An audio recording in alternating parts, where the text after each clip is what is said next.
un spécialiste de la longévité a publié 2 posts pour établir que la doyenne de l'humanité est en fait morte en 1934 et qu'elle a été remplacée par sa fille.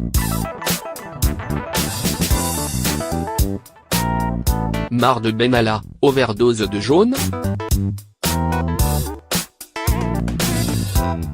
Le billet de blog d'un certain Yuri Desjins pourrait vous divertir, même si, au passage, un mythe français est passablement égratigné.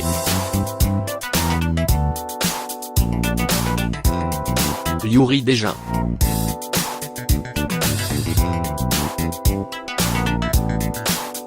PDG d'une start-up œuvrant contre le vieillissement, entend prouver que Jeanne Calment n'a jamais eu 122 ans.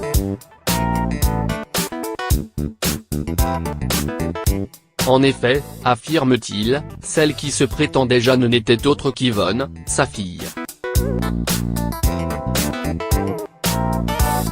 Intitulé J'accuse, en toute simplicité, ce coup de tonnerre qui intervient entre l'indigestion de Noël et celle du jour de l'an a mis les réseaux sociaux en émoi.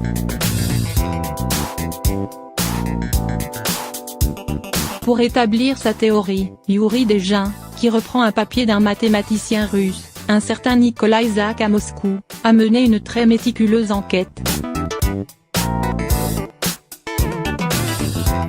Premier élément, l'acte de décès d'Yvonne Marie-Nicole Calment, née en 1898 et morte le jour de ses 36 ans en 1934, dont il publie une copie certifiée conforme le 22 octobre 2018.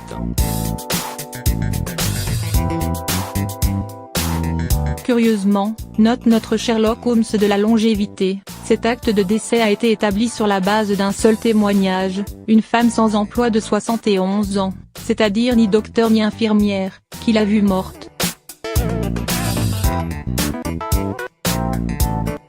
Le mobile?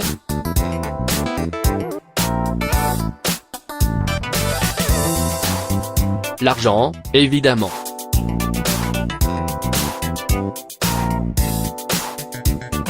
Deuxième élément, une série de photographies des 2 femmes, rares, comme le souligne l'auteur, puisque Jeanne a inexplicablement ordonné de brûler toutes ses photos de famille. Desjins examine certains détails physiologiques des 2 femmes, établit que Jeanne a le nez et la figure moins rond, un cou plus court et fort, un menton plus fuyant. Pas simple toutefois de reconnaître de tels traits dans le visage creusé de la très vieille dame. Mais la démonstration du russe ne s'arrête pas là. Dans un deuxième article, il s'appuie cette fois sur la forme des oreilles de feu la doyenne de l'humanité pour montrer que les oreilles de la vieille Jeanne ne peuvent être les oreilles de Jeanne.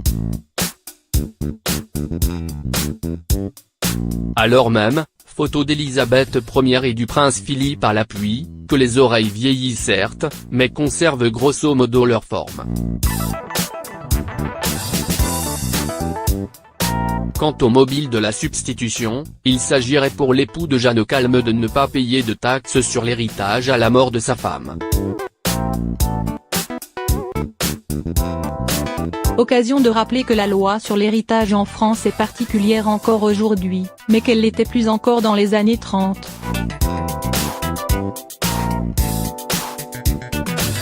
La succession, même entre époux, a été taxée jusqu'en 2007, rappelle-t-il, et c'est Jeanne qui détenait l'essentiel de la fortune du couple.